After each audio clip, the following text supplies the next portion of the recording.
Assalamualaikum warahmatullahi wabarakatuh. Halo sahabat fakta kehidupan dimanapun kalian berada. Bagaimana dengan kisah kemarin yang kami bawakan? Pasti banyak banget yang kebawa emosi dan greget dengan kisahnya. Nah, kali ini kami akan membawakan kisah yang gak kalah menarik. Kisah kali ini menceritakan tentang aku selalu disiksa dan dijadikan pembantu oleh ayah tiriku saat ibuku berada di Arab Saudi. Saat semua kejahatannya terbongkar, kubuat ia menangis menyesal. Ternyata, gak usah berlama-lama lagi, yuk kita langsung masuk ke ceritanya.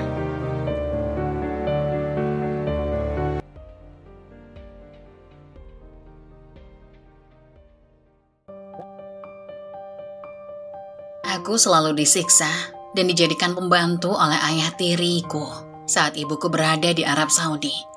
Saat semua kejahatannya terbongkar, kubuat ia menangis menyesal. Ternyata,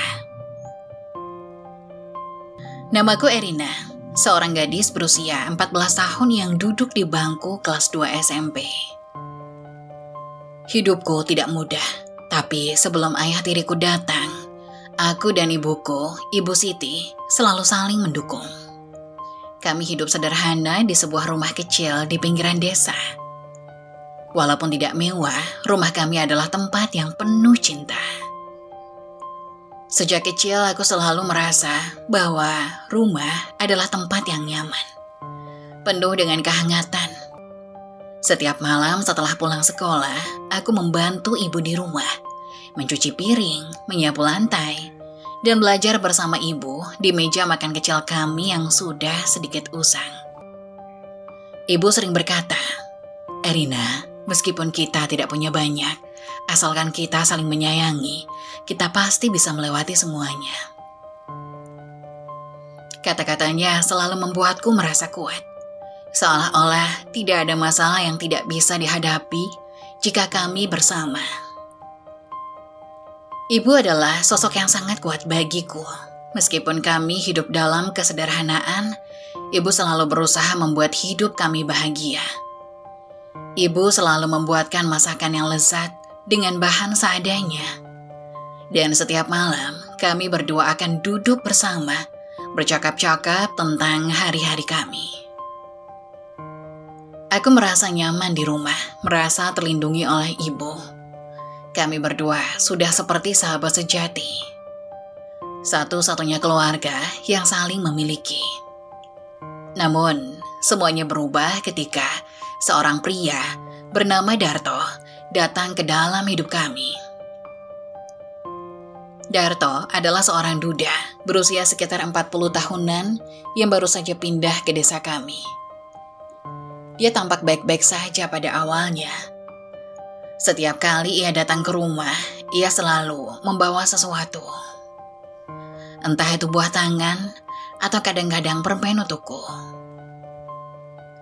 Darto selalu tersenyum lebar, berusaha tampil menyenangkan dan sopan kepada ibu yang mungkin merasa kesepian setelah beberapa tahun hidup sendiri. Ibu tampak terpesona dengan perhatian yang diberikan Darto. Dia sering bercerita tentang Darto di meja makan, menggambarkan betapa baiknya pria itu, betapa Darto ingin membantu keluarga kami. Aku tidak pernah merasa nyaman dengan Darto. Ada sesuatu yang terasa aneh saat dia ada di sekitar kami. Meskipun ia berusaha menutupi sikapnya dengan kebaikan, aku merasa dia seperti orang asing yang datang dan coba menggantikan posisi ayahku yang sudah lama meninggal. Tetapi aku tidak bisa mengungkapkan perasaan itu pada ibu. Ibu sangat bahagia, dan aku tidak ingin membuatnya kecewa.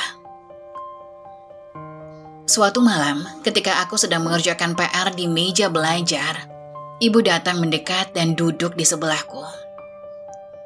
Dengan lembut, ia memegang tanganku dan berkata, "Erina, ibu ingin menikah lagi dengan Darto. Dia bisa membantu kita dan ibu tidak ingin kau merasa kesepian." Ibu tersenyum penuh harap, seolah-olah ini adalah keputusan terbaik dalam hidupnya. Hatiku terasa berat mendengar itu. Aku tidak tahu bagaimana cara mengungkapkan ketidaknyamananku. Aku hanya bisa mengangguk pelan, mencoba tersenyum meskipun dalam hatiku merasa ada sesuatu yang hilang. Aku takut jika aku menentang keinginan ibu, aku akan menyakiti perasaannya. Jadi aku memilih untuk diam, berharap semuanya akan baik-baik saja. Beberapa bulan setelah mereka menikah, ibu memutuskan untuk bekerja sebagai tenaga kerja wanita di Arab Saudi demi membantu perekonomian keluarga. Keputusan itu mengejutkan aku, merasa bahwa kami membutuhkan lebih banyak uang untuk hidup yang lebih baik. Dan ia percaya ini adalah cara terbaik untuk mewujudkan itu. Namun bagi aku, itu adalah keputusan yang membuatku merasa ditinggalkan. Aku tidak tahu bagaimana harus menghadapinya. Aku sudah terbiasa hidup hanya berdua dengan ibu, dan sekarang ia akan pergi jauh. Ibu menjelaskan bahwa ia akan pergi hanya sementara, dan uang yang ia kirimkan akan membantu kami. Aku mengerti alasan ibu, tetapi ada perasaan kosong yang menyelimuti diriku. Bagaimana jika sesuatu yang buruk terjadi padanya? Bagaimana jika aku kesepian tanpa ibu? Namun ibu berjanji akan selalu menghubungiku, dan itu sedikit menenangkan hatiku. Setelah ibu pergi, aku hanya tinggal bersama Darto. Pada awalnya, semuanya berjalan cukup normal. Namun lama-kelamaan, Darto mulai menunjukkan sifat aslinya. Sifatnya yang sebelumnya ramah dan manis, berubah menjadi kasar dan penuh kontrol. Hanya 1 bulan setelah ibu pergi, Darto mulai berubah. Pagi itu aku terlambat bangun karena harus belajar hingga larut malam untuk ujian. Tugas-tugas menumpuk, dan aku harus mengejar ketertinggalan. Meskipun rasanya kantuk masih mendera, aku berusaha untuk bangun lebih pagi seperti yang ibu ajarkan. Namun, pagi itu entah mengapa mataku tak mau membuka lebar. Darto berteriak dari ruang tamu. Suaranya keras menggelegar. "Erina, bangun!" Aku terkejut dan buru-buru keluar dari kamar dengan tubuh yang masih terasa berat. Mataku berkunang-kunang dan suara teriakan Darto seolah memecah keheningan pagi. Aku berusaha untuk menjawab, namun tidak sepenuhnya sadar. Iya pak, ucapku dengan suara terbata. Namun sebelum aku sempat melangkah lebih jauh, tangannya melayang begitu cepat. 1 tamparan keras mendarat di pipiku. "Apa yang kamu pikirkan? Bangun pagi itu wajib. Jangan malas, kamu mau jadi apa nanti?" bentaknya dengan suara penuh kemarahan yang begitu menakutkan. Aku terdiam, memegang pipiku yang terasa panas dan nyeri. Lidahku keluh, tidak tahu harus berkata apa.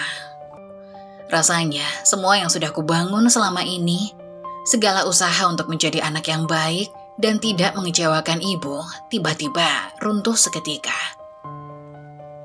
Aku hanya berdiri diam, menahan air mata yang ingin keluar, menatap Darto yang berdiri dengan wajah marah. Aku mencoba menenangkan diri, menahan diri agar tidak menangis. Tetapi, rasa sakit itu seperti memukul jantungku lebih keras daripada tamparannya. Aku melihatnya berdiri di sana, menatapku dengan penuh kemarahan. Tapi, aku tidak tahu apa yang lebih menakutkan. Kemarahannya atau kenyataan bahwa aku tidak bisa berbuat apa-apa. "Jangan buat aku marah lagi, Erina. Kalau kamu malas, semuanya akan berakhir buruk," kata Darto dengan suara lebih tenang, meskipun masih ada kebencian yang tersirat di dalamnya. Aku merasa lemas. Pagi yang tadinya begitu sepi dan penuh harapan, berubah menjadi sesuatu yang mengerikan. Aku mencoba menghapus air mata yang mengalir tanpa bisa kubendung. Setelah itu, aku hanya pergi ke dapur, mencoba mempersiapkan sarapan seperti biasanya, meski hatiku terasa hancur. Darto tidak pernah memperlihatkan kasih sayangnya seperti yang ia tunjukkan pada awalnya. Semua yang ia lakukan kini tampak seperti kontrol. Seperti ia ingin mengatur setiap aspek kehidupanku. Tidak ada ruang untuk diriku sendiri di sini. Dulu aku merasa aman di rumah, tetapi kini setiap sudut rumah ini terasa seperti jebakan. Setiap suara Darto, setiap langkahnya yang dia ambil, membuatku merasa cemas dan takut. Aku tidak tahu bagaimana bisa keluar dari siklus ini. Namun, aku tetap berusaha bertahan. Berusaha untuk menyelesaikan apa yang ada. Aku tahu, ibu pasti akan kecewa jika aku memberitahunya tentang apa yang terjadi. Ibu sudah bekerja keras di Arab, dan aku tidak ingin menambah beban pikirannya. Aku merasa seolah-olah aku harus menjadi anak yang kuat, meskipun kenyataannya aku merasa sangat rapuh. Namun setiap hari menjadi semakin sulit. Pagi-pagi buta, Darto akan membangunkan aku dengan teriakan-teriakan dan perintah yang semakin keras. Jika aku terlambat sedikit, aku akan mendapat amukan. Jika aku tidak melakukan pekerjaan rumah dengan sempurna, dia akan memarahiku, seakan-akan aku telah melakukan kesalahan besar. Setiap hari rasanya aku hanya menjalani hidup dengan rasa takut. Berusaha menuruti perintahnya agar tidak ada masalah lebih lanjut. Aku ingin pergi, tapi aku tahu aku tidak bisa. Aku tidak punya tempat lain untuk pergi. Rumah ini adalah tempat yang selama ini kuanggap rumah, dan ibu sudah jauh di sana, bekerja keras untuk kami. Aku tidak ingin ibu tahu apa yang terjadi, karena aku tidak ingin membuatnya khawatir. Tapi seiring berjalannya waktu, aku mulai merasa seperti tidak ada jalan keluar. Aku berusaha keras untuk menenangkan diri dan menjalani rutinitasku seperti biasa. Tetapi semakin lama aku semakin merasa terperangkap. Darto semakin memperlihatkan sisi gelapnya. Tangannya yang dulu penuh kasih, kini menjadi ancaman. Aku merasa tidak memiliki tempat aman lagi. Tidak ada satupun ruang yang bebas dari ketakutan. Dan aku tahu, semakin lama aku bertahan, semakin sulit untuk keluar dari belenggu ini. Pada suatu malam, aku berbaring di tempat tidur, menatap langit-langit yang gelap. Aku berusaha menenangkan pikiranku, tapi hati ini masih penuh dengan rasa takut. Aku berdoa dalam hati, berharap semuanya bisa segera berakhir. Tetapi di dalam diriku, aku merasa ada sesuatu yang hilang. Sesuatu yang tidak bisa digantikan oleh apapun. Aku merindukan ibu, dan aku ingin merasa aman lagi. Tapi yang aku miliki sekarang hanyalah ketakutan. Dan itu terasa semakin dalam. Setiap hari sepulang sekolah, aku harus memasak, mencuci pakaian, membersihkan rumah, dan mengurus segala kebutuhannya. Darto tidak pernah memberi waktu untuk istirahat. Ketika aku sampai di rumah, yang kuhadapi bukanlah ruang yang menyenangkan atau tempat beristirahat, melainkan tumpukan pekerjaan yang harus kuselesaikan. Dia hanya duduk di ruang tamu, merokok, dan menonton televisi, tanpa peduli dengan apa yang terjadi di sekitarnya. Mungkin awalnya aku berusaha menerima semuanya. Aku tahu hidupku sekarang berbeda, dan ibu pasti ingin aku bisa beradaptasi dengan perubahan ini. Tapi semakin lama, aku merasa bahwa semuanya semakin tidak adil. Seolah-olah aku bukan lagi seorang anak, melainkan pembantu rumah tangga. Bahkan ketika aku merasa lelah atau hanya ingin duduk sejenak untuk melepas penat, Darto selalu menemukan cara untuk membuatku merasa bersalah. Suatu sore, setelah seharian sekolah dan menyelesaikan PR, aku duduk di kursi dekat jendela. Aku hanya ingin beberapa menit untuk melepaskan rasa lelah dan mencari udara segar. Tetapi Darto tidak suka jika aku tidak segera bekerja. Dia masuk ke dalam rumah dengan langkah berat. Matanya yang tajam langsung menuju ke arahku.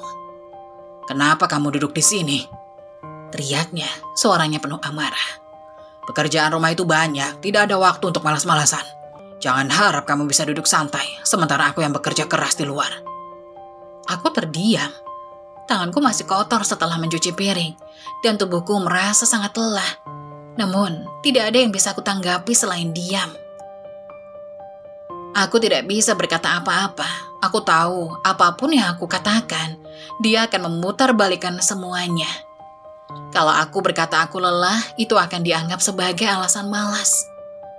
Kalau aku minta istirahat, dia akan berkata, aku tidak tahu berterima kasih. Kalau kamu tidak mau melayani, cari tempat lain untuk tinggal. Bentaknya, suaranya semakin keras dan menyakitkan. Kata-kata itu seperti tamparan kedua yang tak terduga. Sejak ibu pergi, aku merasa terabaikan. Tetapi ini lebih menyakitkan. Darto tidak hanya mengabaikanku, tetapi juga mengancamku dengan kata-kata yang merendahkan. Aku hanya ingin menjadi anak yang baik, yang menjalani tugasnya di rumah. Tetapi dia membuat semuanya terasa seperti beban yang tak ada habisnya. Aku merasa air mata mulai menggenang di pipiku. Tetapi aku segera menahan diri. Tidak boleh menangis. Kalau aku menangis, itu hanya membuatku semakin marah. Aku berdiri dengan terhuyung, berusaha untuk menanggalkan rasa sakit dan melanjutkan pekerjaanku. Aku tidak tahu apa yang harus dilakukan, hanya berharap semuanya bisa selesai dengan cepat. Hari demi hari, rutinitas ini terus berlanjut. Aku kembali ke rumah setelah sekolah dan langsung dihadapkan pada tugas-tugas yang semakin menumpuk. Darto tidak peduli dengan perasaanku. Dengan keadaan tubuhku yang mulai semakin lelah, seakan-akan aku hanyalah alat untuk memenuhi kebutuhannya. Jika aku tidak cepat, jika ada yang tidak sempurna, dia akan memarahiku. Bahkan terkadang, ada kalanya aku merasa tidak mampu melanjutkan semuanya. Namun yang lebih menyakitkan adalah perasaan terjebak. Aku tidak bisa mengeluh pada siapapun, karena ibu tidak tahu apa yang terjadi. Aku tidak bisa kembali ke desa dan tinggal dengan nenek, karena itu akan membuat ibu merasa bersalah. Jadi aku memilih untuk menahan semuanya, berusaha bertahan, meskipun hatiku terasa sangat rapuh. Di tengah semuanya, aku berusaha mencari secerca harapan dengan memanfaatkan waktu sekolah. Setiap hari aku berusaha untuk belajar, berharap pada suatu hari nanti aku bisa melarikan diri dari rutinitas ini. Namun saat aku kembali ke rumah, kenyataan itu menunggu.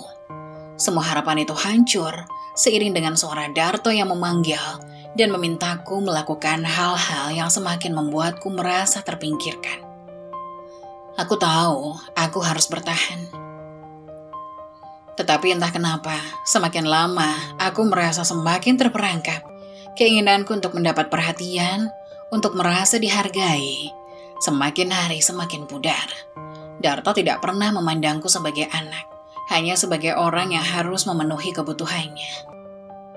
Dan yang lebih menyedihkan adalah kenyataan bahwa aku tidak tahu berapa lama lagi aku bisa bertahan di tengah kehidupan yang begitu suram ini. Aku selalu berusaha belajar di malam hari. Ketika rumah sudah sepi dan Darto sedang menonton televisi atau tidur, aku ingin belajar agar kelak bisa menjadi seseorang yang lebih baik, mendapatkan pekerjaan yang layak, dan bisa keluar dari kehidupan yang penuh kekangan ini. Namun, setiap kali aku mulai membuka buku dan menyalakan lampu kamarku, Darto akan datang dengan langkah berat, menyalakan rokoknya dan menatapku dengan tajam. Belajar apa? Kau itu perempuan, tak perlu sekolah tinggi, katanya sambil mengusap-usap kumisnya yang tipis, seolah-olah sedang mempertimbangkan sesuatu yang tidak penting. Lalu dengan kasar ia menendang meja belajarku, membuat buku-buku dan alat tulisku terjatuh berantakan ke lantai. Aku kaget dan merasa sangat malu. Tetapi aku tidak berani membantah. Cuma buang-buang waktu, lanjut Darto sambil mengeritkan wajahnya. Jangan harap ada yang peduli kalau kau pintar. Yang penting nanti kau bisa cari suami yang baik, bukan cari ilmu. Aku merasa perasaanku hancur. Setiap kali aku mencoba untuk belajar dan memperbaiki diri, ia selalu datang dan menghalangi. Aku tidak mengerti kenapa dia begitu, tidak peduli dengan masa depanku.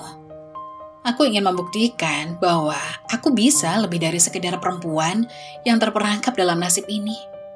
Tapi Darto selalu meremehkanku. Beberapa kali aku mencoba untuk menyembunyikan lampu meja belajarku dengan lebih hati-hati agar tidak terlihat oleh Darto. Namun, ia tetap saja tahu. Ia tidak pernah tinggal diam dan selalu menginterupsi setiap usahaku.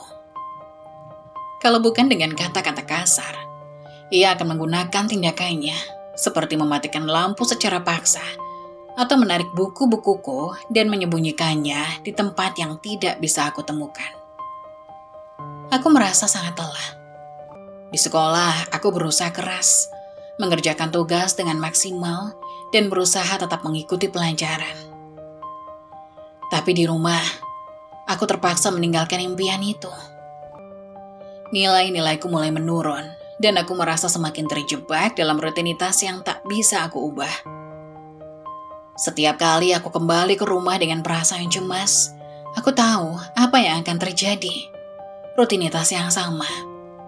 Darto akan kembali memarahiku, menghalangi apapun yang aku lakukan. Dan aku hanya bisa menerima semuanya. Aku tidak bisa membicarakan dengan ibu tentang ini. Ibu yang bekerja di luar negeri tidak tahu apa yang terjadi di rumah. Aku tidak ingin membuatnya khawatir. Dia sudah cukup bekerja keras untuk memberikan kehidupan yang lebih baik untuk kami berdua.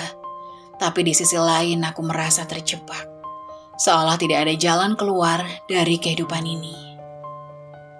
Hari-hari berlalu dan setiap kali aku kembali ke rumah, aku merasa semakin kesulitan untuk menemukan semangat dalam diriku. Aku merasa seperti ada tembok besar yang menghalangi semua impian dan harapanku. Aku tidak tahu bagaimana caranya agar bisa terus bertahan.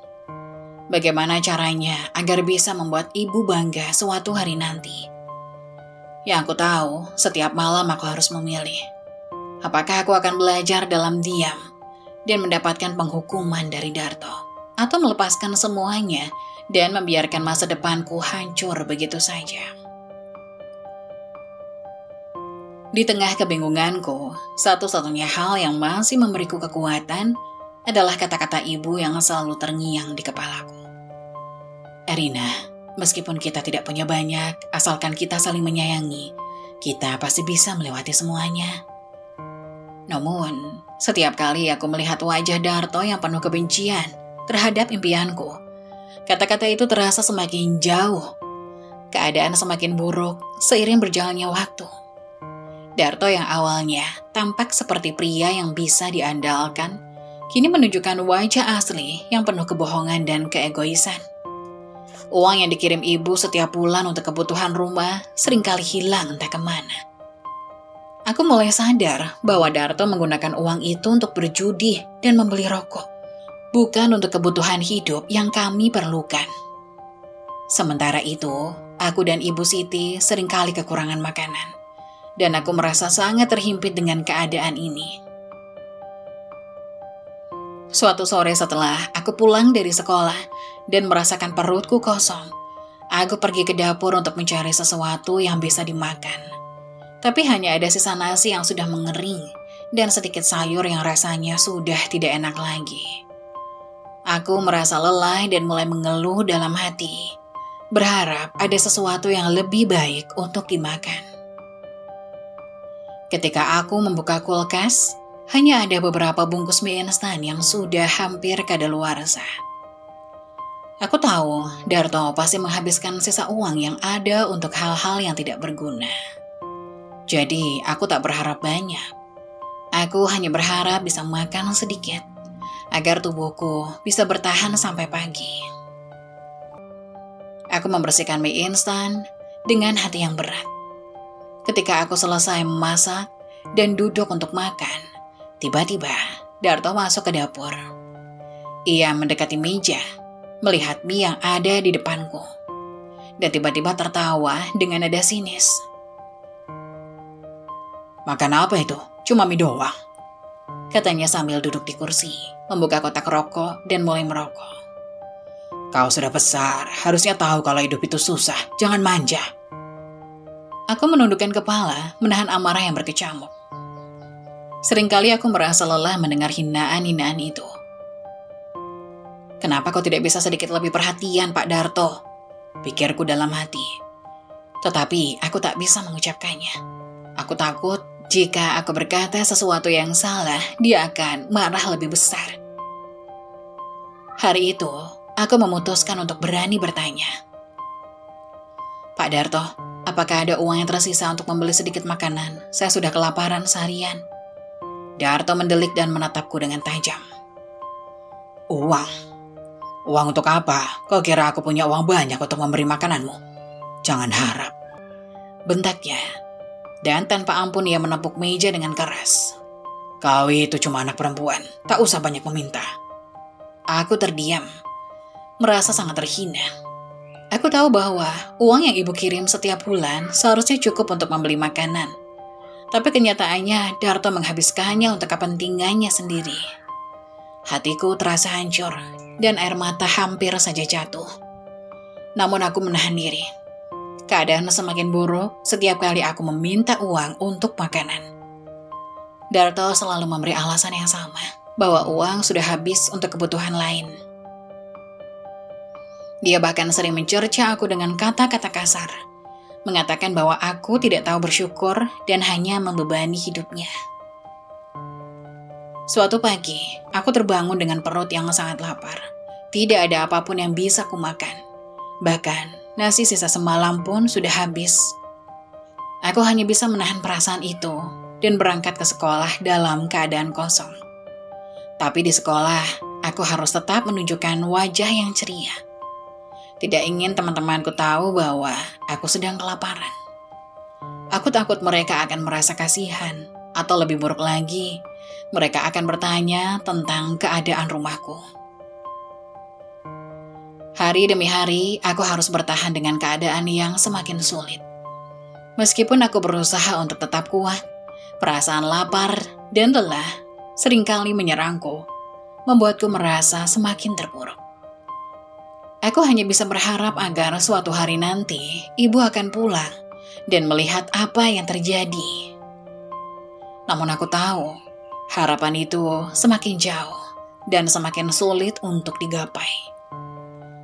Keadaan rumah semakin terasa seperti neraka. Setiap hari aku selalu merasa ketakutan, waspada dengan setiap gerak-gerik Darto.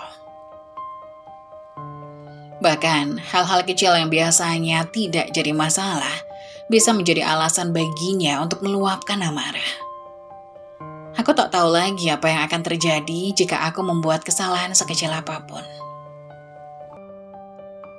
Suatu hari saat aku sedang mencuci piring di dapur, aku tidak sengaja menjatuhkan sebuah gelas. Gelas itu pecah dengan suara keras. Dan tanpa aku sadar, Darto yang sedang duduk di ruang tamu mendengar suara itu. Ia langsung bangkit dengan langkah yang cepat menuju dapur. Apa yang kau lakukan? Kenapa bisa pecah? Teriaknya. Suaranya menggema di seluruh rumah. Aku terkejut dan ketakutan. Aku berusaha meminta maaf dengan suara gemetar. Maafkan aku, Pak Darto, aku tidak sengaja. Namun, Darto tak mendengar penjelasanku. Ia berjalan mendekat dan menatapku dengan mata yang penuh amarah. Sebelumnya, aku sempat menghindar. Ia mengambil sapu yang ada di dekatnya dan mulai memukulkan gagangnya ke kakiku dengan keras. Apa kau tidak bisa berhati-hati sedikit? Teriaknya lagi sambil memukuli kakiku. Aku terjatuh ke lantai, merasakan sakit yang luar biasa. Darah mulai mengalir dari luka di kakiku, tetapi rasa sakit fisik itu tidak ada apa-apanya dibandingkan rasa sakit yang lebih dalam, rasa takut dan hina yang mulai menggerogoti jiwaku. Aku hanya bisa menangis, memohon agar dia berhenti. Maaf Pak Darto, aku akan lebih hati-hati. Tolong jangan pukuli aku lagi. Aku berkata dengan suara terputus-putus, tetapi dia tak berhenti. Dia terus memukulku, bahkan setelah aku terjatuh dan berbaring di lantai. Setiap pukulan terasa semakin menyakitkan, dan aku merasa tubuhku tak mampu lagi menahan semua itu. Tanganku memegangi kakiku yang terluka, berharap rasa sakit fisik ini segera berhenti. Namun Darto terus memarahiku, bahkan semakin menghinaku. Kau pikir aku ini siapa? Hanya orang bodoh yang harus mengurus anak perempuan seperti itu. Aku merasa dunia ini begitu sempit dan gelap. Tangisanku makin kencang, tapi tak ada yang datang menolong. Darto tak peduli, dan aku merasa sangat sendirian. Seperti biasa, aku mencoba mengendalikan diri, berharap dia akan berhenti sendiri. Tetapi itu tidak pernah terjadi. Setelah beberapa saat, Darto akhirnya berhenti. Mungkin karena lelah atau karena ia merasa puas dengan apa yang sudah dilakukannya. Aku terbaring di lantai, tubuhku terasa lemas dan sakit. Namun, aku tak bisa bergerak. Aku merasakan kesepian yang sangat dalam. Tidak ada orang yang akan datang menolongku. Dan aku tak bisa mengendalikan siapa-siapa yang selain diriku sendiri. Darto pergi begitu saja setelah itu, meninggalkan aku dengan luka-luka fisik dan batin yang semakin mendalam. Aku duduk terdiam di lantai, merasakan setiap luka yang mengalir, baik yang terlihat maupun yang tak nampak oleh mata. Namun aku tahu, aku harus bertahan. Aku harus menguatkan diriku sendiri, meskipun aku merasa semakin rapuh. Hari-hari setelah itu terasa semakin suram. Setiap gerakanku di rumah selalu penuh dengan ketakutan akan amarah Darto. Aku berusaha untuk tidak membuat kesalahan sekecil apapun. Tetapi setiap kali aku merasa sedikit lega, pasti ada sesuatu yang akan memicu kemarahannya lagi. Aku mulai kehilangan harapan. Berpikir mungkin aku akan terus seperti ini, terkurung dalam ketakutan dan penderitaan yang tak ada habisnya. Namun di dalam diriku masih ada sedikit kekuatan yang bertahan. Darto semakin mengontrol setiap aspek kehidupanku. Setelah kekerasan yang semakin sering terjadi, dia tidak hanya membatasi kebebasanku secara fisik, tetapi juga mencoba merenggut hak-hakku sebagai seorang anak perempuan yang seharusnya bisa bersosialisasi dan memiliki teman. Suatu hari, seorang teman sekelasku bernama Dita datang ke rumah untuk mengantarkan tugas. Dia tersenyum lebar ketika melihatku di depan pintu. Aku merasa sedikit bahagia karena bisa berbicara dengannya setelah sekian lama. Kami duduk di ruang tamu berbincang ringan sambil sesekali tertawa. Tapi kebahagiaanku hanya bertahan beberapa menit. Tiba-tiba, Darto muncul di pintu dengan wajah yang sangat marah. Siapa itu? Tanyanya dengan nada kasar. Aku tersentak, merasa cemas. Dita yang sedang duduk di sampingku hanya menundukkan kepalanya, tidak tahu harus berkata apa. Ini teman sekelasku Pak Darto. Jawabku pelan, berusaha menjelaskan agar Darto tidak marah.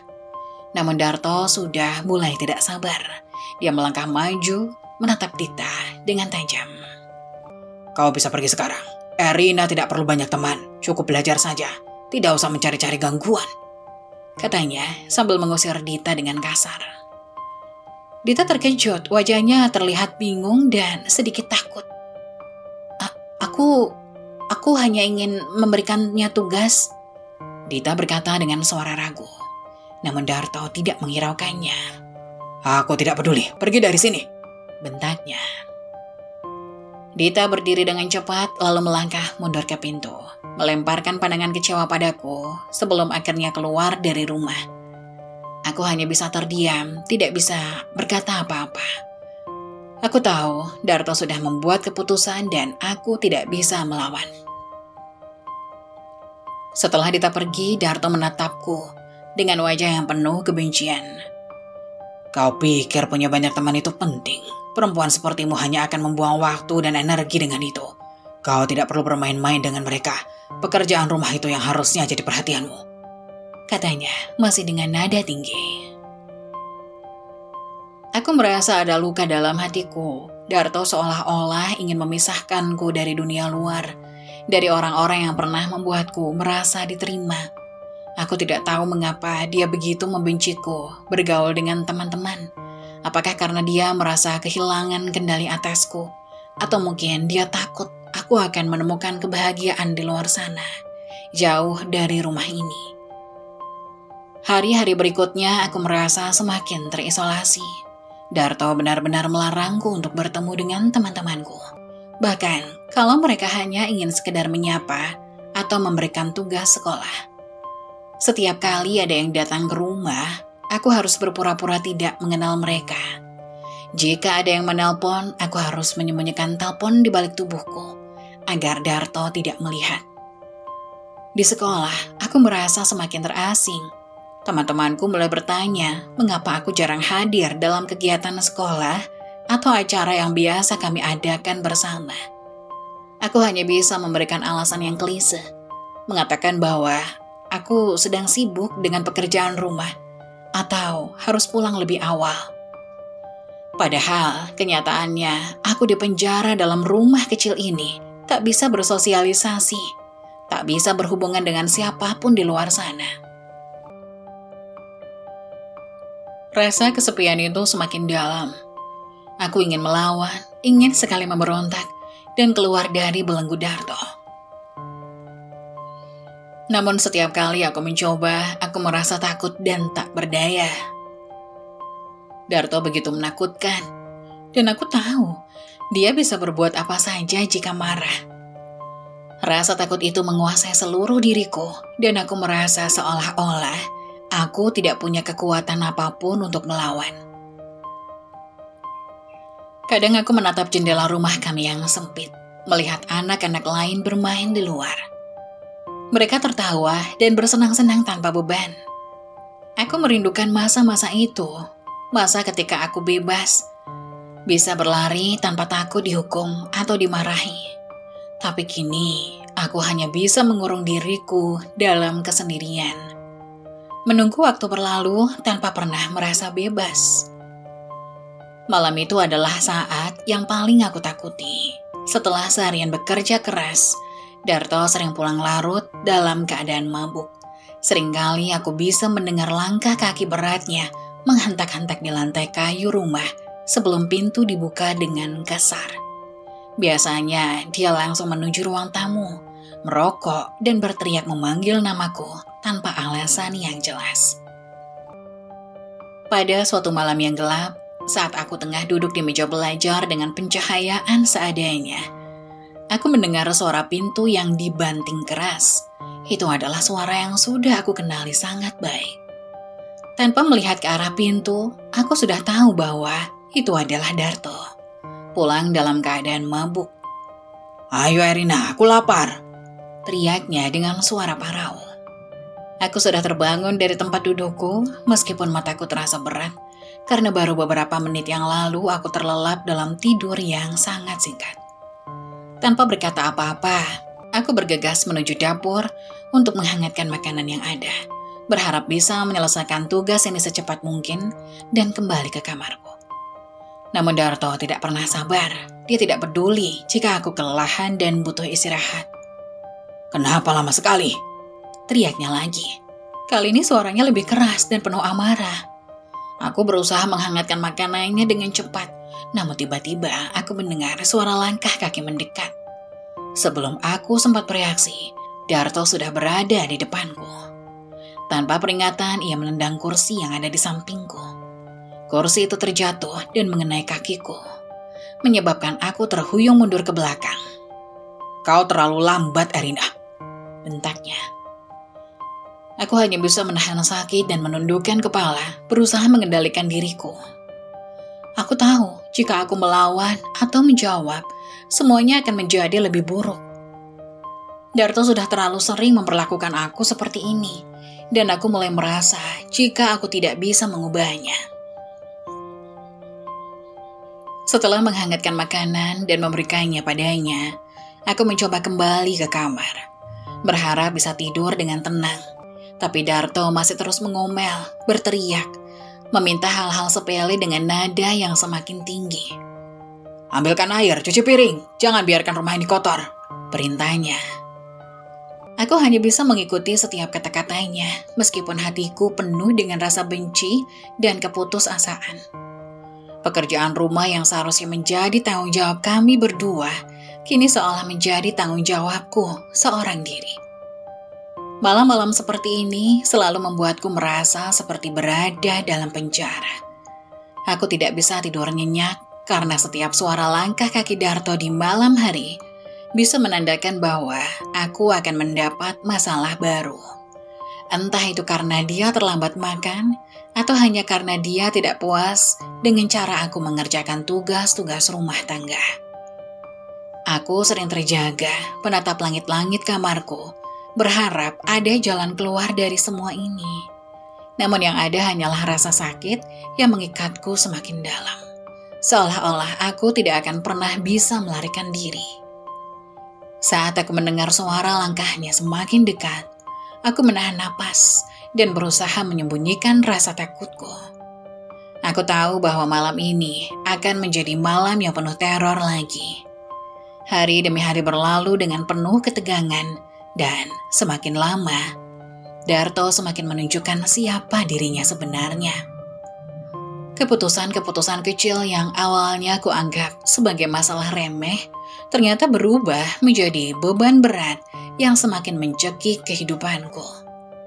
Dia tidak hanya memperlakukan aku dengan kasar, tetapi juga mulai memaksaku untuk melakukan hal-hal yang jauh melampaui batas kesabaran.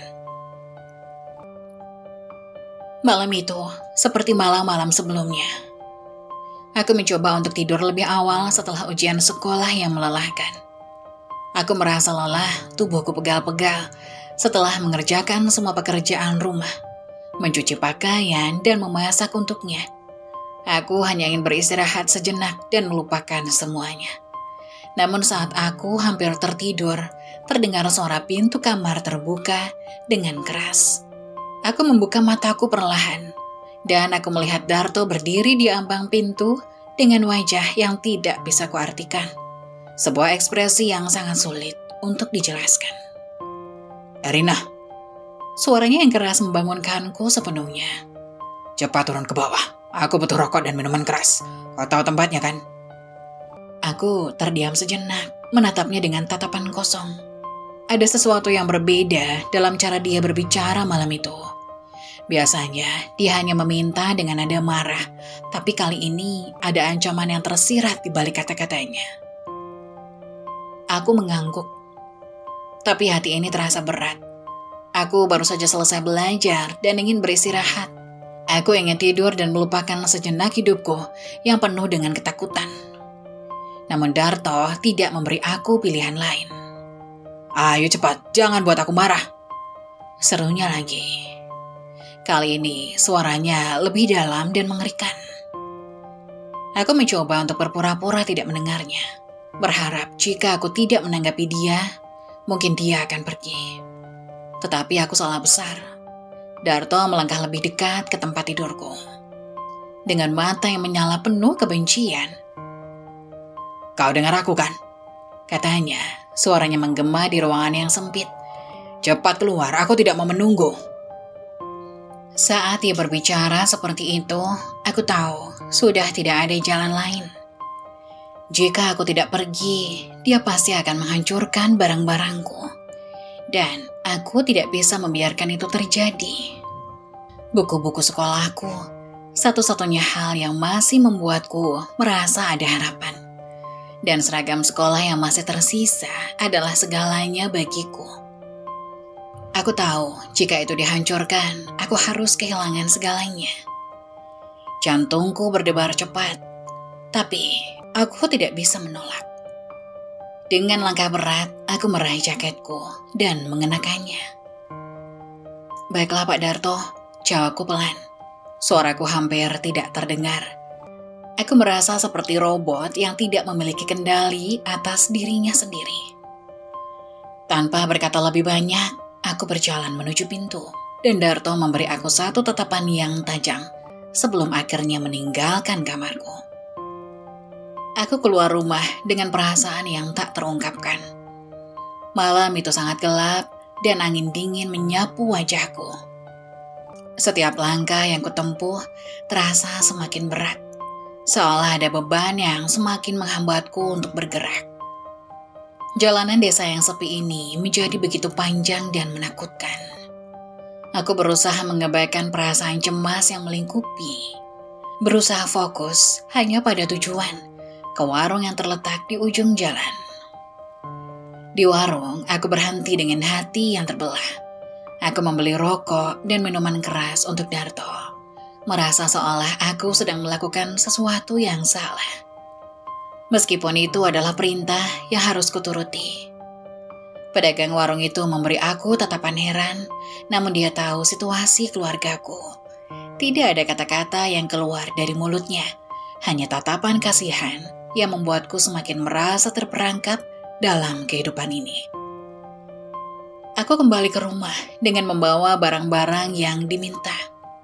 Setiap langkah kembali terasa lebih panjang, seakan aku tidak pernah bisa sampai di rumah itu dengan cepat. Ketika akhirnya aku memasuki rumah, Darto sudah berdiri di ruang tamu, merokok dan menonton televisi. Wajahnya tampak lelah, tetapi ada keputusasaan yang menghantui matanya. Itu adalah sisi dirinya yang belum pernah kulihat, dan aku merasa takut, bahkan lebih takut dari sebelumnya. Aku menyerahkan barang-barang yang dibeli dengan tangan yang gemetar. "Ini rokok dan minuman yang Pak Darto minta," kataku pelan, menundukkan kepala. Darto tidak segera menjawab, ia hanya mengambil barang-barang itu dari tanganku dengan tangan yang kasar. Setelah itu dia tidak berkata apa-apa, hanya kembali menonton televisi seolah-olah tidak ada yang terjadi. Namun aku bisa merasakan udara di sekitarku semakin berat, semakin sesak. Aku masuk ke kamar dengan langkah yang pelan, mencoba untuk menenangkan diri. Tapi tidak ada yang bisa menenangkan hatiku. Aku berbaring di tempat tidur, menatap langit-langit kamar yang suram. Perasaan kosong ini semakin dalam. Aku merasa seperti sebuah boneka, tak punya pilihan lain selain mengikuti setiap perintah yang diberikan. Kelelahan fisik dan emosional menghimpitku, membuatku merasa semakin terpuruk. Namun yang lebih mengerikan adalah ketidakberdayaan yang kurasakan. Aku tahu aku tidak bisa keluar dari situasi ini begitu saja. Dan setiap malam aku merasa semakin terperangkap dalam lingkaran yang tak berujung. Semua yang aku lakukan hanya untuk menghindari lebih banyak rasa sakit, lebih banyak penghinaan. Aku berharap ada sebuah keajaiban, namun harapan itu semakin lama semakin pudar, seperti api yang semakin padam. Malam itu, aku terbangun beberapa kali karena suara pintu yang terbuka, karena langkah kaki yang mendekat ke kamar. Aku takut bahwa besok akan sama seperti hari ini, penuh dengan ketakutan dan ancaman. Tetapi aku tahu dalam hati kecilku bahwa tidak ada jalan keluar kecuali aku bisa menemukan kekuatan dalam diriku sendiri. Namun pada malam yang gelap itu, aku merasa seolah-olah kekuatan itu semakin menjauh, dan aku hanya bisa bertahan dalam kesunyian yang mencekam. Hari itu terasa berbeda dari biasanya. Sejak pagi, Pak Darto tampak gelisah, mondar-mandir di ruang tamu dengan tangan terlipat di dada. Aku tahu ada sesuatu yang mengganggunya, tapi aku memilih untuk diam saja. Aku berusaha fokus pada tugas-tugas rumah yang harus kutangani sebelum berangkat ke sekolah. Namun ketenanganku terganggu ketika Darto datang menghampiriku dengan wajah yang serius. "Erina, aku butuh uang," katanya. Suaranya serak yang kasar langsung menggetarkan jantungku. Aku tahu ketika dia bicara seperti itu bukan permintaan biasa. Itu berarti dia sudah terjerat lagi dalam perjudiannya.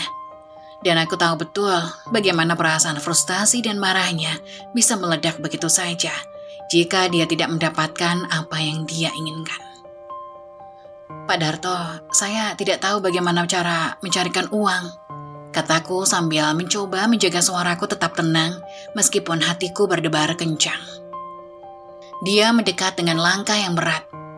Kau dengar, aku tidak peduli bagaimana caranya. Pergi ke tetangga dan pinjam uang. Kalau tidak ada yang memberi, cari sampai dapat. Itu urusanmu, bukan urusanku. Dia berteriak dengan penuh amarah. Wajahnya merah padam. Ada bau alkohol yang menyengat dari napasnya. Dan aku tahu dia sudah minum lagi. Aku hanya terdiam. Setiap kata yang keluar dari mulutnya terasa seperti beban yang tak terelakkan. Aku tidak punya pilihan lain selain menurut. Jika aku menolak, dia pasti akan meledak lebih parah. Aku merasakan ketakutan itu mencekam lebih dalam. Dengan langkah berat, aku mengambil tas sekolahku dan bergegas keluar rumah. Pikiranku kalut, aku tidak tahu harus pergi kemana. Tetangga kami, Pak Jono, adalah orang yang cukup baik, tapi aku merasa sangat malu untuk menghadapinya, apalagi mengemis uang. Namun aku tahu, jika aku tidak melakukannya, aku akan menerima kemarahan Pak Darto yang lebih buruk lagi. Aku melangkah cepat, berusaha menahan air mata yang hampir jatuh. Sesampainya di rumah Pak Jono, aku berdiri di depan pintu, ragu-ragu. Suara tawa anak-anak yang sedang bermain di halaman rumah Pak Jono terdengar jauh di dalam telingaku. Aku mengetuk pintu, dan setelah beberapa saat, pintu dibuka. Pak Jono menyambutku dengan senyuman hangat. Ada apa, Rina? Kok datang siang begini? Tanyanya dengan nada ramah. Aku terdiam sejenak. Kata-kata terasa macet di tenggorokan. Aku menundukkan kepala dan berkata dengan suara pelan. Pak Jono, Darto, dia butuh uang untuk berjudi. Bisa pinjamkan, Pak? Pak Jono terdiam. Beberapa detik, matanya yang bijak menatapku dengan penuh perhatian. Dia tahu persis keadaan rumah kami, dan aku bisa melihat kekhawatiran di wajahnya. Namun, dia tidak langsung memberiku uang. Rina, aku tahu keadaanmu, tapi kau juga tahu uang bukanlah solusi untuk masalah ini. Coba bicara baik-baik dengan Darto. Ini tidak baik untukmu, kamu masih muda. Jangan sampai terbawa-bawa. Aku hanya bisa mengangguk, tapi saat itu rasa malu yang begitu besar menghantui pikiranku. Aku merasa seperti seorang pengemis, berdiri di depan pintu rumah orang, meminta-minta demi memenuhi tuntutan suami ibuku. Aku merasa rendah, tak lebih dari alat untuk memenuhi kebutuhan Darto yang tak pernah puas. Pak Jono akhirnya memberi aku sejumlah uang yang cukup. Semoga ini bisa membantu Erina, tapi ingat, ini bukan jalan keluar dari masalahmu, katanya sambil memberikan uang itu. Aku mengangguk pelan, mengucapkan terima kasih dengan suara serak, dan segera pergi dari rumah Pak Jono. Setiap langkah menuju rumah terasa semakin berat. Aku merasa seperti ada sesuatu yang membebaniku, seolah dunia ini terlalu berat untuk seseorang gadis seusiaku. Setibanya di rumah, Darto sudah menunggu di depan pintu. Matanya tajam menatapku. Aku menyerahkan uang itu tanpa berkata apa-apa. Tetapi, apa yang terjadi selanjutnya jauh lebih buruk daripada yang pernah aku bayangkan. Darto memeriksa uang itu dengan wajah kecewa. Cuma segini, ujarnya. Dada suaranya penuh dengan kekecewaan. Dia melangkah maju dan memegang kerah bajuku. Kau ini anak bodoh. Apa yang kau lakukan? Apa kau kira ini cukup untuk menutupi kegagalanku? Dia berteriak. Suaranya menggelegar di dalam rumah yang kecil itu. Aku terdiam. Tubuhku terasa kaku. Rasa takut yang sudah menguasai diriku kini meluap. Dan aku tahu apa yang akan terjadi. Tanpa ampun, Darto melemparkan uang itu ke lantai dan mendorongku dengan kasar. Cuma segini yang kau dapat dari mereka? Kau ini tidak tahu diri, serunya sambil mendorongku ke arah pintu, memaksa aku keluar ke halaman depan. Di halaman depan, tetangga kami yang lain, Bu Sari, kebetulan sedang lewat dan menyaksikan semuanya. Pak Darto memarahiku di depan Bu Sari dengan suara yang keras, menuduhku tidak tahu malu. Lihatlah Bu Sari, anak ini hanya tahu ngemis uang, tidak tahu diri. Anak yang tidak tahu berterima kasih. Darto berteriak, menatapku dengan kemarahannya yang membara. Bu Sari hanya berdiri terdiam, terlihat sangat canggung, dan tidak tahu harus berbuat apa. Dia memandangku dengan wajah penuh kasihan, tapi dia juga tidak bisa berbuat banyak. Aku merasakan seluruh tubuhku dipenuhi rasa malu yang luar biasa. Semua orang yang tahu apa yang terjadi di rumah kami. Darto memalukanku di depan orang-orang dan aku hanya bisa menunduk, menahan air mata yang tak henti-hentinya mengalir. Perasaan malu dan terhina itu begitu dalam. Aku merasa seperti tidak punya harga diri lagi. Semua orang yang melihatku sekarang pasti berpikir bahwa aku adalah anak yang tidak berguna, yang hanya meminta-minta dan membawa malu. Aku merasa terkucil, terperangkap dalam dunia yang penuh dengan caci maki dan penghinaan. Semua harapan yang pernah aku miliki kini terasa jauh, seakan-akan aku berada di dalam sebuah kegelapan yang tak berujung. Itulah puncak dari penderitaanku. Saat aku benar-benar merasa tidak ada lagi yang peduli, tidak ada yang bisa menyelamatkanku, aku hanya bisa bertahan dalam kehinaan ini. Berharap suatu hari aku bisa keluar dari hidup yang penuh penderitaan ini. Tetapi setiap langkah yang kuambil, aku merasa semakin terperangkap dalam lingkaran ini. Setiap malam, rumah yang dulu terasa hangat dan penuh dengan tawa, kini menjadi tempat yang menakutkan. Malam itu seperti malam-malam lainnya, Darto pergi entah kemana. Ia sering menghilang tanpa memberitahuku. Dan aku tahu betul kemana perginya. Tempat perjudian yang selalu menyedot seluruh pikirannya, meninggalkanku sendirian, kelaparan, dan ketakutan. Biasanya ketika dia pergi, aku mencoba tidur lebih awal agar tidak merasa terlalu kesepian. Tapi malam itu berbeda. Suasana malam yang gelap dan sunyi terasa mencekam. Aku duduk di sudut kamar dengan tubuh gemetar, tanpa Darto, tanpa ibu. Aku merasa seperti kehilangan semua pegangan hidup. Satu-satunya yang masih kepegang erat adalah harapan bahwa suatu hari semuanya akan berubah.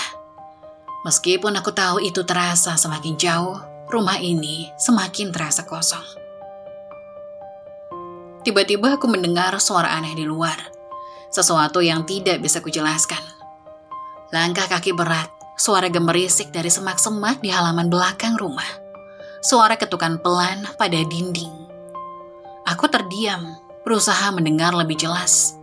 Suara itu semakin mendekat, terlalu nyata untuk hanya angin atau binatang liar. Hatiku berdebar kencang, darahku terasa membeku. Aku melirik ke arah ponselku yang tergeletak di meja kecil. Namun, seketika rasa takut mencegahku untuk bergerak. Darto dalam kemarahannya beberapa hari yang lalu telah mengambil ponselku dan menyembunyikannya. Aku tidak bisa menghubungi siapapun. Semua pintu dan jendela rumah terkunci rapat dan aku hanya bisa mendengar suara yang semakin mendekat. Mataku berkaca-kaca, aku merasa terperangkap dalam ketakutan yang tak bisa kuungkapkan. Apa yang akan aku lakukan jika ada seseorang yang datang? Bagaimana jika mereka masuk dan aku tidak bisa melarikan diri? Aku merasa tubuhku kaku, seakan setiap gerakan akan mengungkapkan keberadaanku. Suara itu semakin mendekat, aku bisa mendengar helaan nafas, dan tiba-tiba ada ketukan keras di pintu depan. Aku melompat, menahan nafas. Tidak ada yang tahu aku di sini. Tidak ada yang peduli. Aku harus bersembunyi, tapi di mana? Aku berlari ke dapur, memeriksa semua sudut rumah dengan panik. Dalam keadaan seperti ini, aku tidak tahu lagi harus kemana. Mungkin aku harus bersembunyi di kamar mandi, atau mungkin di bawah tempat tidur. Tetapi suara ini semakin keras, semakin mendekat. Aku tidak bisa berpikir jernih lagi. Aku merasa dadaku sesak, tubuhku dingin dan tanganku gemetar. Aku duduk di sudut ruang kamar, menyandarkan tubuhku ke dinding, berusaha menenangkan diri. "Tenang ya Rika, kamu pasti aman," kataku pada diriku sendiri, meskipun suaraku terdengar seperti desahan ketakutan. Aku tahu ini tidak mungkin. Tidak ada yang bisa membantuku. Tidak ada tempat berlindung. Suara langkah itu semakin keras, seperti seseorang sedang berdiri tepat di luar pintu. Aku bisa merasakan keberadaannya. Jika itu adalah seseorang yang ingin menyakitiku, apa yang ingin kulakukan? Aku tidak punya pilihan selain menunggu dan berharap itu hanya hayalan. Namun suara ketukan itu semakin keras, memecah kesunyian dalam malam yang begitu menakutkan. Aku mencoba melangkah menuju pintu belakang, mencoba melarikan diri. Tapi sebelum aku sempat menyentuh gagang pintu, suara itu menghilang. Segalanya mendadak sunyi. Aku berdiri kaku di tempat, memandang pintu yang terkunci rapat. Aku merasa seperti ada seseorang yang sedang mengawasi setiap gerakanku. Tetapi ketika aku melirik keluar, tak ada siapa-siapa. Aku berdiri lama di sana, takut untuk bergerak. Lalu setelah beberapa lama, aku mulai kembali ke kamar, gemetar. Aku duduk lagi di sudut ruangan, merasakan tubuhku terasa sangat lelah. Tidak ada suara, tidak ada langkah kaki. Aku merasa hampa, seakan malam ini hanya sebuah mimpi buruk yang terus berulang. Tapi aku tahu ini kenyataan. Tak lama kemudian, aku mendengar suara pintu terbuka dengan kasar. Darto kembali. "Rina, kau ngapain di sini?" Suaranya penuh amarah. Namun aku tak berani menjawab. Hanya bisa menatap lantai dengan tatapan kosong. "Jangan berpikir kau bisa lari dariku." Dia mendorong pintu kamar dengan kasar dan berjalan mendekat. Wajahnya dipenuhi dengan kemarahan yang sulit kujelaskan. Aku bisa menunduk, merasakan air mata jatuh perlahan. Tidak ada yang peduli padaku, tidak ada tempat berlindung. Begitu banyak ketakutan yang menguasai diriku, begitu banyak perasaan hampa. Aku hanya ingin seseorang datang menolongku, memelukku, dan mengatakan bahwa semuanya akan baik-baik saja. Tapi disinilah aku, terperangkap dalam dunia yang penuh rasa takut dan ketidakpastian. Setiap malam, ketika dunia sepi dan hanya suara angin yang terdengar di luar jendela, aku merasakan beban emosional yang begitu berat. Tangisan yang kutahan sepanjang hari akhirnya keluar, tanpa bisa kubendung lagi. Aku terbaring di tempat tidurku yang sempit, menatap langit-langit kamar yang gelap, dan merasakan kesendirian yang mendalam. Mataku terasa perih, dan meskipun aku sudah sangat lelah, tidurku tak kunjung datang begitu saja. Perasaan kesepian dan ketakutan yang menggelayuti hatiku begitu menyiksa. Aku merindukan ibuku dengan seluruh jiwaku. Meskipun hanya sebulan sekali aku bisa berbicara dengannya melalui telepon, aku merasa sangat jauh darinya. Ibu selalu memberiku semangat, berkata bahwa ia akan segera pulang dan semuanya akan baik-baik saja. Tapi aku tahu itu hanya kata-kata penghiburan semata. Ibu harus bekerja jauh di luar negeri, jauh dari kami, demi mencukupi kebutuhan hidup. Dia tidak tahu, dia tidak bisa tahu apa yang terjadi padaku di sini. Aku takut jika aku memberitahunya, aku hanya akan menambah bebannya. Aku tahu betapa kerasnya ia bekerja untuk membangun masa depan kami, dan aku tidak ingin menghancurkannya dengan mengeluh tentang kehidupan yang tidak adil ini. Terkadang, aku merasa seperti aku adalah beban bagi ibuku. Setiap kali aku mendengar suaranya di telepon, aku merasa semakin terpuruk, semakin tak berarti. Aku ingin memberitahunya betapa aku merasa terperangkap, betapa aku dihukum setiap hari di rumah yang seharusnya menjadi tempat yang aman. Tapi, apa yang bisa kuharapkan dari sebuah telepon? Bagaimana aku bisa memberitahunya kalau aku takut ia akan merasa cemas? Atau lebih buruk lagi, merasa bersalah karena meninggalkan aku di sini bersama Darto. Setiap kali ibu bertanya, "Apa kabar Erina? Apa kamu baik-baik saja?" Aku selalu menjawab dengan kata-kata yang menenangkan, meskipun hatiku hancur berkeping-keping. "Ibu, aku baik-baik saja, jangan khawatir." Tapi kata-kata itu terasa palsu. Aku merasa seperti seorang aktris yang bermain dalam peran yang aku ciptakan sendiri. Peran yang penuh dengan kebohongan demi menjaga ibu tetap tenang. Namun, meskipun aku berusaha kuat dan menyembunyikan semuanya, perasaan itu tetap datang. Perasaan hampa yang menyiksa, rasa takut yang terus menghantui, dan perasaan tidak dihargai yang terus menggerogoti hatiku.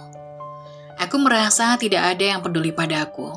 Bahkan Darto, meskipun ia seringkali memberi ancaman dan kekerasan, tidak pernah benar-benar melihatku sebagai manusia. Aku hanya sebuah alat untuk memenuhi keinginannya, sebuah objek yang ada untuk disiksa dan dianiaya. Setiap hari, aku merasa semakin tenggelam dalam jurang yang dalam, terperangkap dalam dunia yang penuh kebohongan dan rasa sakit. Tapi ada kalanya, di tengah semua kegelapan ini, aku teringat tentang masa-masa ketika ibu masih di rumah. Waktu itu, meskipun kami hidup dengan sederhana, kami masih bisa tertawa bersama. Kami saling mendukung satu sama lain, dan hidup kami terasa lebih ringan. Aku teringat bagaimana ibu selalu berkata, "Kita bisa melewati semuanya, Erina, asalkan kita saling mencintai dan selalu ada satu sama lain." Kata-katanya yang penuh cinta itu selalu memberikanku harapan. Meskipun kadang harapan itu terasa semakin jauh, aku ingin kembali ke masa itu, ke masa ketika ibu ada di sini. Ketika hidup terasa lebih ringan dan penuh harapan. Tapi aku tahu itu hanya kenangan yang tak bisa kembali. Ibu sudah pergi, dan aku harus menghadapi kenyataan yang jauh lebih keras. Di tengah-tengah perasaan itu, ada satu hal yang tak bisa kuabaikan. Aku ingin bertahan. Aku ingin bertahan untuk ibu. Meskipun rasa sakit ini begitu besar, aku tidak bisa menyerah. Aku ingin menunjukkan padanya bahwa aku bisa menjadi anak yang kuat, anak yang bisa menghadapi semua rintangan ini meskipun aku merasa hampir tak mampu lagi. Aku ingin ibu tahu bahwa aku berjuang meskipun dalam diam, meskipun dengan air mata yang tak henti-hentinya mengalir. Tetapi semakin lama, semakin berat rasanya untuk bertahan. Beban emosional ini semakin menumpuk. Aku merasa seperti berjalan di jalan yang tidak ada ujungnya, terjebak dalam lingkaran ketakutan dan kesendirian yang tak pernah berakhir. Aku ingin berteriak, tapi suaraku seakan terbungkam di dalam dada. Aku ingin berlari, tapi tidak ada tempat yang bisa kukunjungi. Tidak ada tempat yang bisa memberiku perlindungan. Aku hanya bisa menahan semua perasaan ini sendirian. Namun, ada saat-saat tertentu ketika aku merasa bahwa aku mungkin bisa menemukan jalan keluar. Saat-saat ketika aku teringat tentang masa depan yang lebih baik, masa depan di mana aku bisa bebas dari rasa takut dan penderitaan ini. Aku tahu ibu menginginkan yang terbaik untukku, dan aku tahu meskipun aku merasa sangat sendirian sekarang, ibu pasti ingin aku tetap kuat dan berjuang. Malam itu, aku memutuskan untuk tidak menangis lagi. Aku tidak akan menyerah. Aku harus bertahan untuk ibu. Aku harus menemukan cara untuk mengatasi semua rasa sakit ini, meskipun itu terasa sangat sulit. Aku berjanji pada diriku sendiri bahwa suatu hari nanti aku akan keluar dari kegelapan ini dan menemukan cahaya di ujung jalan. Aku akan menjadi kuat. Aku harus menjadi kuat. Bekas luka di tubuhku mungkin akan sembuh, tapi luka di hatiku terus bertambah, mengikis jiwaku perlahan-lahan. Setiap kali Darto menghinaku, merendahkanku dengan kata-kata kasar yang tajam, aku merasa semakin hancur. Kata-katanya tidak hanya melukai fisikku, tetapi juga membekas dalam pikiranku. merasuk ke dalam hati dan mengikis segala rasa percaya diri yang pernah kumiliki. Aku ingat suatu hari, setelah Darto pulang dari berjudi, ia marah besar karena uang yang ia bawa tidak cukup untuk menutupi semua hutang-hutangnya. Dia menatapku dengan mata penuh kebencian, dan tanpa peringatan, ia menyentakkan kata-kata yang lebih tajam daripada pisau. Kau cuma beban, anak perempuan yang tidak ada gunanya. Ibumu saja cuma buruh, tak akan pernah bisa memberi apa-apa untukmu. Kau tidak akan bisa jadi apa-apa, jangan harap ada yang peduli padamu, ujarnya sambil memandangku dengan jijik. Setiap kata yang keluar dari mulutnya terasa seperti cambukan yang menyayat hati. Aku merasa diriku semakin kecil, semakin tak berarti. Rasanya dunia ini seolah menutup semua jalan, memenjarakan aku dalam ruang yang sempit, gelap, dan penuh kebencian.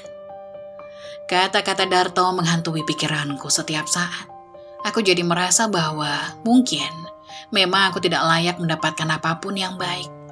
Bagaimana bisa aku merasa bahagia jika di dalam diriku hanya ada rasa hina dan tidak berguna? Aku sering bertanya-tanya, apakah semua yang terjadi ini adalah akibat dari kekuranganku? Apakah ibuku benar-benar menyesal membiarkanku tinggal bersamanya? Kadang-kadang aku merasa bahwa dunia ini terlalu besar untukku. Terlalu banyak orang yang lebih baik, lebih berharga, lebih pantas untuk hidup bahagia. Dan aku hanya seorang anak perempuan yang terjebak dalam kehidupan yang tidak pernah kuinginkan. Menjalani hari demi hari dalam ketakutan dan penderitaan yang tak pernah berkesudahan. Tapi meskipun setiap kata Darto merobek jiwaku, aku juga mulai menyadari sesuatu yang penting. Aku tidak boleh membiarkan kata-katanya merusak diriku sepenuhnya. Setiap kali ia menyebutku tidak berguna, aku berusaha untuk tidak mempercayainya. Aku berusaha mengingatkan diriku sendiri bahwa meskipun aku tak bisa mengubah masa lalu, aku masih memiliki kendali atas masa depanku. Luka-luka yang ia tinggalkan di tubuhku mungkin akan sembuh dengan waktu. Tetapi luka-luka di hatiku, luka yang tidak terlihat, akan membutuhkan lebih banyak usaha untuk sembuh. Namun, semakin lama aku berusaha, semakin besar beban itu terasa. Luka-luka batin ini tidak mudah sembuh. Setiap malam, sebelum tidur, aku sering terbangun di tengah malam. Mataku basah oleh air mata yang tak kunjung kering. Aku sering merasa seperti tidak ada yang mengerti bagaimana rasanya. Tidak ada yang tahu betapa beratnya beban yang kupikul. Bahkan jika ada yang tahu, aku merasa seperti tak ada yang benar-benar peduli. Di sekolah, aku berusaha sebaik mungkin untuk tampil seperti anak-anak lain, menyembunyikan semua rasa sakit ini. Aku belajar untuk tersenyum, meskipun itu hanya senyuman palsu yang aku paksa. Aku ingin menunjukkan pada dunia bahwa aku baik-baik saja, bahwa aku kuat, tetapi semakin lama aku berbohong pada diri sendiri, semakin sulit rasanya. Setiap kali ada teman yang bertanya, mengapa aku tampak lelah atau sedih, aku hanya bisa tersenyum lemah dan mengatakan, tidak apa-apa. Bahkan saat aku ingin berbicara, saat aku ingin berbagi semua rasa sakit yang kuperjuangkan dalam diam, aku merasa terlalu malu untuk melakukannya. Aku takut jika mereka tahu kebenarannya, mereka akan menjauhiku. Aku takut mereka akan menganggapku lemah atau bahkan menyalahkanku atas segala yang terjadi. Malam-malam yang semakin panjang dan aku semakin merasa terperangkap dalam perasaan ini. Tetapi ada saat-saat kecil yang memberi sedikit harapan. Ketika aku melihat ibu di layar ponsel saat kami berbicara, matanya yang penuh cinta seolah memberiku kekuatan. Ibu tidak tahu apa yang sebenarnya terjadi di rumah. Tetapi aku tahu ia selalu mendoakan yang terbaik untukku. Ada saat-saat ketika ibu mengirimkan uang lebih banyak untukku. Berharap aku bisa membeli makanan lebih banyak. Berharap aku bisa merasa sedikit lebih baik. Tapi setiap kali aku menerima uang itu, aku merasa semakin terpuruk. Aku ingin memberitahunya bahwa uang itu tidak cukup untuk menghilangkan rasa sakit yang aku rasakan. Tidak ada uang yang bisa membeli kebahagiaan, dan tidak ada uang yang bisa menghapuskan semua luka di hatiku. Suatu malam, saat Darto pulang dalam keadaan mabuk dan mengacaukan seluruh rumah, aku merasa semakin hancur. Aku mengunci diri di kamar, memeluk lututku erat-erat. Aku menangis. Kenapa ini harus terjadi padaku? Kenapa hidupku harus begini? Pikirku dalam hati. Aku merasa begitu kecil, begitu tak berdaya. Tapi di tengah tangisku, ada satu hal yang aku tahu dengan pasti. Aku harus bertahan.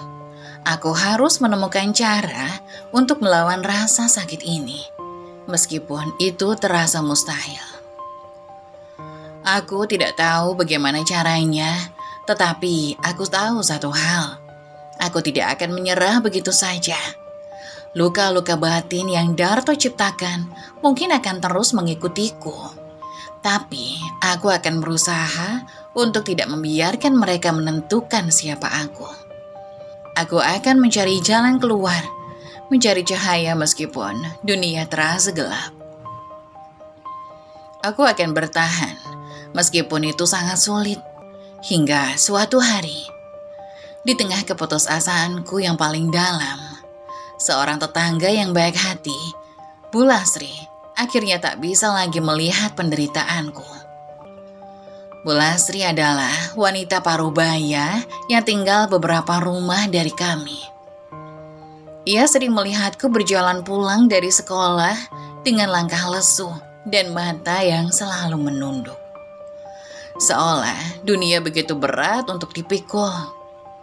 Melihatku yang selalu datang dengan wajah lelah dan penuh kecemasan, Bu Lasri mulai curiga akan apa yang terjadi di balik pintu rumah kami.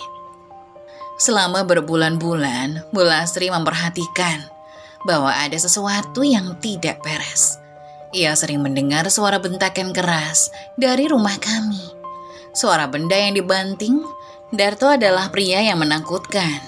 Tak hanya bagi kami yang hidup di dalam rumah itu, tapi juga bagi semua orang yang tahu apa yang ia lakukan. Namun, Bu Lasri tidak bisa tinggal diam.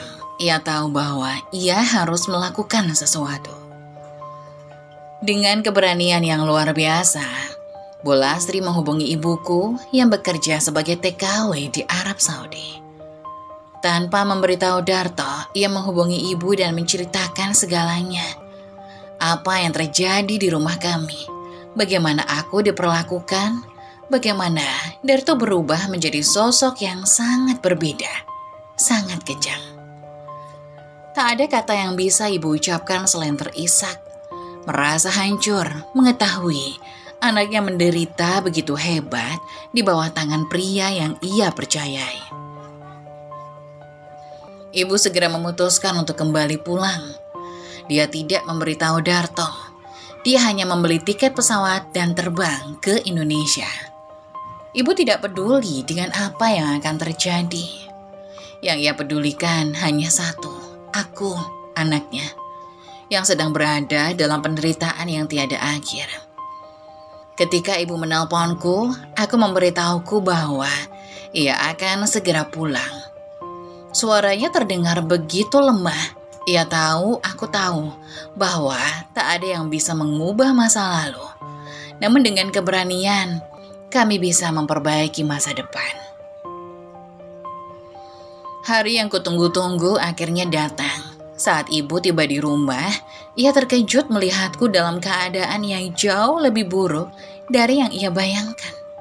Tubuhku yang kurus, dengan wajah yang tampak lebih tua dari usiaku seharusnya.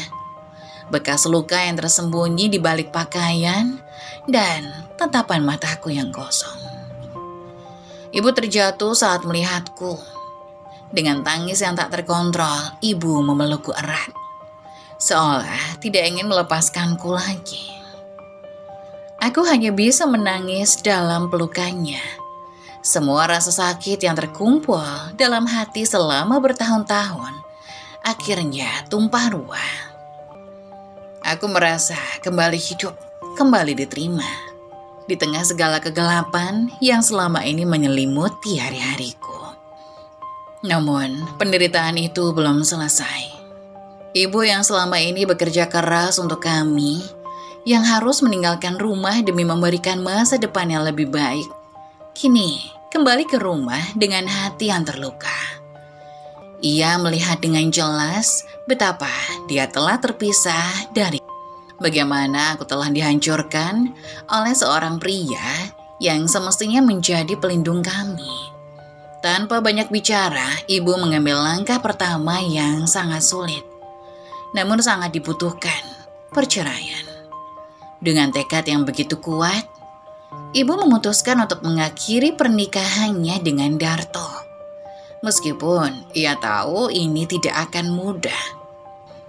Darto telah lama menghabiskan uang yang seharusnya menjadi hak kami, memanfaatkannya untuk berjudi dan membeli rokok.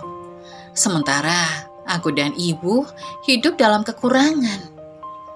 Darto yang merasa tak terkalahkan selama ini tidak tahu bahwa ia akan kehilangan segala-galanya dalam sekejap.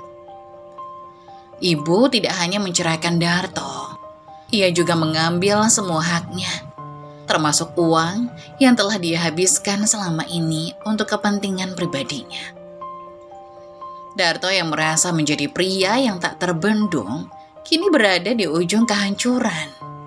Kehilangan rumah, kehilangan keluarga, dan yang lebih parah lagi, kehilangan harga dirinya. Ibu dengan keberaniannya yang luar biasa mengambil apa yang seharusnya menjadi hak kami dan meninggalkan Darto sendirian di dunia yang telah ia buat dengan tangannya sendiri. Ia hidup dalam kehampaan, terbuang oleh ketamakan dan kebodohannya sendiri. Darto kini hanyalah seorang gelandangan, tidak punya tempat untuk berlindung. Dunia yang selama ini ia perlakukan dengan kejam, kini membalasnya. Tidak ada lagi yang bisa ia banggakan, tidak ada lagi yang bisa ia salahkan. Ibu dan aku, meskipun terluka, mulai membangun hidup baru. Kami pindah ke sebuah rumah kecil di desa yang lebih damai. Tempat di mana kami bisa melupakan masa lalu dan berusaha untuk kembali pulih. Ibu kembali bekerja meskipun dengan hati yang terluka. Dan aku kembali bersekolah dengan semangat baru. Kami tidak lagi terjaga dalam ketakutan setiap malam. Tidak lagi takut mendengar suara pintu terbuka. Tidak lagi hidup dengan ketakutan yang menghantui setiap langkah kami. Meskipun luka-luka yang ditinggalkan oleh Darto tak akan pernah benar-benar sembuh, kami belajar untuk hidup dengan keberanian baru. Kami tidak lagi merasa sendirian. Kami saling mendukung, saling memberi kekuatan untuk melewati hari-hari yang penuh tantangan. Ibu memberiku kepercayaan diri yang telah hilang, dan aku memberinya harapan untuk masa depan yang lebih cerah. Aku tahu, meskipun bekas luka fisik dan emosional itu akan selalu ada, kami tidak akan menyerah. Kami adalah ibu dan anak yang saling mencintai, saling menjaga. Kami tahu bahwa hidup ini tidak mudah, tetapi jika kita bersama, kita bisa melewati semuanya. Kami punya cinta yang tak tergantikan, dan itu sudah cukup untuk menghadapinya. Kini, di pelukan ibu, aku merasa aman. Kami tidak pernah lagi takut untuk tidur nyenyak di malam hari. Kami telah melewati kegelapan dan menemukan kembali cahaya. Dan aku tahu, bersama ibu, aku akan selalu memiliki harapan untuk hari esok.